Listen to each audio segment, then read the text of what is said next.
uma igreja que precisa do verdadeiro avivamento, que só pode ser gerado E a pelo questão Espírito do Santo. fruto também do Espírito, Sim. né? Porque, mas eu falo do avivamento porque é uma coisa está conectada à outra. Todo homem e mulher verdadeiramente espiritual, ele já remete o fruto o tempo todo. Sim. Entendeu? Porque a própria a ideia do batismo no Espírito Santo, essa questão do batizar, né? De estar imerso, se imergir em algo, no caso o próprio Espírito, tudo isso vem a reboque. Os dons, o fruto do Espírito, a própria santificação, que é o novo nascimento. Agora eu vivo pelo Espírito, eu ando pelo Espírito, eu penso pelo Espírito, tudo é o Espírito. É o Romanos 8. Sim. Não tem mais nada assim, não, ou é o Espírito que dirige e governa a minha vida, ou você não é nem filho de Deus. Sim. É assim que a Bíblia diz. E Paulo fala isso em Romanos, que ele fala assim, olha, o Espírito Santo vai testificar no seu coração que você está salvo. Se não houver essa testificação... Aí, aí alguém pergunta, mas como que eu sei disso? Fala assim, então, você vive em santificação? Né? Quando aparece a tentação, você foge dela ou você abraça? Sim. É assim que eu sei se eu estou com o Espírito ou não. Porque a nossa natureza carnal, se eu for dirigido pela carne, pelo pensamento, etc., eu vou fazer a vontade da carne, acabou. Agora, se eu estou pelo Espírito, eu vou resistir, eu vou lutar, eu vou vencer.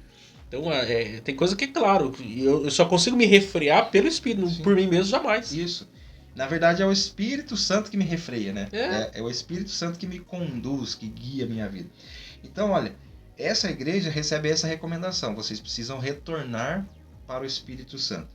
Só que eles também só conseguiriam fazer isso, e o texto vai dizer isso para nós, através dos 7 Espíritos de Deus. No começo lá, se não me engano, fala, quem vos escreve é o que tem os 7 Espíritos de Deus, alguma coisa assim. E aí, Miquel, vamos pensar sobre isso. Por que o Espírito Santo é um só? 7 Espíritos de Deus, então seriam 7 personagens diferentes? 7 pessoas?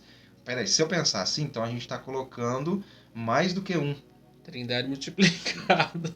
Né? Virou uma família aí, né? Ou seja, então a gente já consegue raciocinar que é no mínimo 7 comportamentos de um mesmo Espírito. E Isaías vai falar isso para nós. 7 manifestações. 7 manifestações. A gente encontra isso em Isaías 11:2, que é uma promessa a respeito de Jesus. Lá está escrito assim, que sobre ele repousará o Espírito do Senhor, 1. O Espírito de sabedoria, 2. O Espírito de inteligência, 3. O Espírito de conselho, 4. De fortaleza, 5. De conhecimento, 6. E de temor, 7. Perfeito? Sim. Então são 7 qualificações do Espírito Santo. Que só um personagem, até usando esse termo, né? Um personagem é capaz de tê-los. Que é Cristo. Olha o que a gente vai aprendendo. Então a restauração de uma igreja morta, ela passa pela vivificação do Espírito Santo, que se dá através do único que pode fazer isso, que é Cristo. Olha o que a gente aprende então, Miquel. Mais do que a igreja pensar em recursos, mais do que a igreja pensar em patrimônios e por aí vai, a igreja nunca pode deixar de ser verdadeiramente igreja, que é o quê? Um lugar de manifestação do Espírito de Deus através de Cristo Jesus. Ponto. Sim. Se nós, como pastores, focarmos nisso o tempo todo, a nossa missão está cumprida. Sim, é que as pessoas... sobretudo nessa geração, eu penso que isso é uma leitura até capitalista da coisa, né? Você pega a lente do capitalismo de posses, de propriedade de coisas, e você acha que ser igreja é ter patrimônio. Sim. Né? Você conquistar a melhor cadeira almofadada lá para sua igreja, telão de LED, som de alta qualidade, tudo isso é bom. Mas isso não quer dizer que a sua igreja é uma igreja boa. Claro que não. Tem nada a ver, na verdade, com isso com a igreja. Isso daí é o templo, isso é a estrutura que você tem. Mas a igreja em si não tem nada a ver com isso. Tem nada a ver com isso. E eu até diria para você que isso é mais do que um pensamento capitalista. Porque esse era o pensamento da igreja de Sardes. A igreja bem-sucedida é justamente a que tem posses, riquezas, porque era a cultura da cidade. Entendeu? E aí, olha o contraponto disso. Não!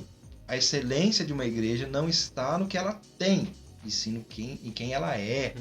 É preciso ser uma igreja cheia do Espírito Santo. Até a própria ideia do templo. Tem um texto lá em Atos, né? Que Deus não habita em templos feitos por mãos humanas. Isso referindo-se aos tempos pagãos, né? Não nada de Israel naquele contexto.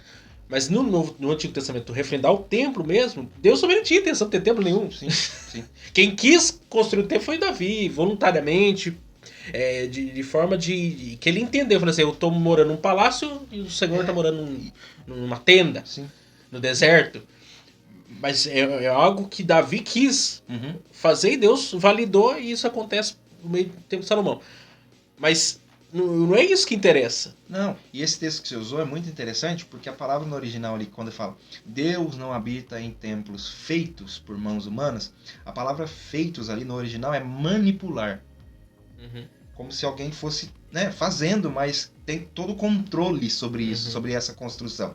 Então o que o texto está querendo ensinar de verdade?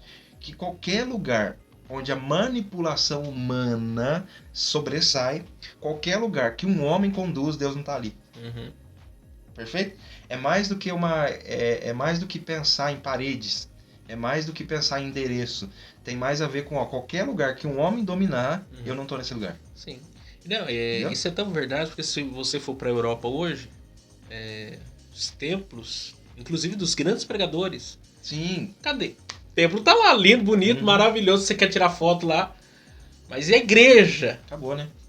E aquele fervor daqueles pregadores, daquela geração, daquele tempo, e aí? Sim. Só que... Como nos Estados Unidos existem as megas igrejas. As igrejas mortas, né? Igrejas lindas, que tem lá o pastor, doutor, reverendo, não sei o quê. Tem um culto por mês, ou um culto a cada 15 dias, que o pessoal só vai para se reunir para tomar uma ceia. Tem 15 membros, uma igreja para 500, 600 pessoas. Sim, entendo. Quer dizer, o templo não tem nada a ver com nada. Não.